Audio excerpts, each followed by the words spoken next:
চারিদিকে শুধু কাদা আর কাদা। হাঁটু সমান কাদার মধ্যে আটকে আছে ধান বোঝাই মহিষের গাড়ি। গাড়ির চাকাগুলো যেন মাটির সাথে যুদ্ধ করে থেমে গেছে। একদিকে ক্লান্ত মহিষ, অন্যদিকে অসহায় কৃষক এবং গাড়িয়াল। তাদের চোখে মুখে শুধু একটাই চিন্তা, এই ধান ঘরে তুলতে না পারলে সবকিছুই যেন শেষ হয়ে যাবে। প্রচন্ড কাদার মধ্যে পা ফেলছে তারা। কেউ গাড়ির চাকা ঠেলছে, আবার কেউ দড়ি টানছে, আবার কেউ মহিষকে বারবার তাড়াচ্ছে। মহিষগুলোর চোখেও যেন ক্লান্তি আর যন্ত্রণা। তবু থামার কোনো সুযোগ নেই বন্ধুরা, কারণ এই গাড়িতেই আছে পুরো বছরের স্বপ্ন, সন্তানের মুখের খাবার তুলে দেওয়ার আশা, ঋণ শোধের শেষ ভরসা।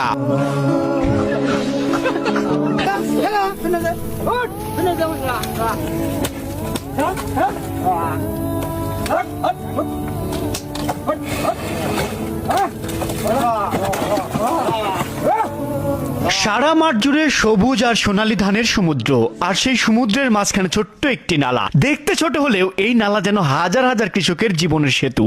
এই নালা পার হয়ে ঘরে ওঠে হাজার হাজার হেক্টর জমির ফসল। এক মুঠো ভাতের আশায় প্রতিদিন জীবন বাজি রাখেন কৃষকেরা। ষড়ঋতুর এই বাংলাদেশে প্রকৃতি কখনো হাসে, আবার প্রকৃতি কখনো ভয়ঙ্কর রূপ নিয়ে দাঁড়ায় কৃষকের সামনে। কখনো ঝড়, কখনো বৃষ্টি, আবার কখনো তীব্র খরা। তবুও থামে না কৃষক। জীবন যুদ্ধে লড়াকু সৈনিকের মতো লড়ে যায় তারা।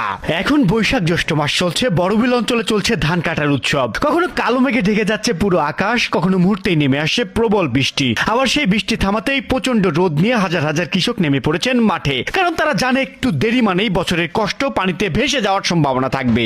বন্ধুরা, পাবনা জেলার ফরিদপুর উপজেলার খাগরবাড়িয়া গ্রামের সৌন্দর্য গল্প বলে শেষ করা যাবে না। এখানে একদিকে প্রকৃতির অপরূপ সৌন্দর্য, অন্যদিকে ভয় আর বিপদের সঙ্গে প্রতিদিনের বসবাস। এই ছোট্ট নালা পার হতে গিয়ে কেউ পিছলে পড়ে যায়, কেউ ধানের বোঝা নিয়েই লড়াই করে। তবুও থামে না কৃষকের জীবন যুদ্ধ, কারণ কৃষক জানে তার কষ্টের ঘামে বেঁচে থাকে পুরো বাংলাদেশ। বন্ধুরা, আজকের এই দৃশ্য শুধু ধান কাটার নয়, এটি বাংলার কৃষকের সাহস, সংগ্রাম আর বেঁচে থাকার গল্প, যেখানে যে গল্প শহরের মানুষ হয়তো কখনোই অনুভব করতে পারবে না। বন্ধুরা, আজকে আমরা এই খাগরবাড়ির গেছুর গেট নামক এই জায়গায় এই নান্দনিক ভিউটা আমরা আপনাদেরকে দেখাতে চলেছি। বন্ধুরা দেখুন, এখানকার মানুষের জীবন ব্যবস্থাপনা কেমন।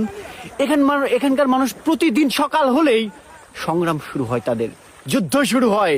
যে যুদ্ধ বেঁচে থাকার যুদ্ধ, যে যুদ্ধ এক মুঠো ভাতের যুদ্ধ। এই যুদ্ধই আমরা আপনাদেরকে খুব কাছ থেকে দেখাচ্ছি। বন্ধুরা আসুন আমরা কাঁধে কাঁধ মিলে এই সমস্ত মানুষের পাশে দাঁড়াই। বিশেষ করে এই যে কটকার খাল নামক এই খাগরবাড়ি, আর এই খালে প্রতিনিয়ত অসংখ্য মানুষ পার হতে গিয়ে পড়ে যাচ্ছে, ধানের বোঝা নিয়ে পড়ে যাচ্ছে। এই জায়গার একটা জোর দাবি তাদের একটা ব্রিজের, কৃষকদের জোর দাবি একটা ব্রিজ বা কালভার্ট, যাই বলেন না কেন, এই ছোট্ট একটা খালে তাদের দরকার। তারা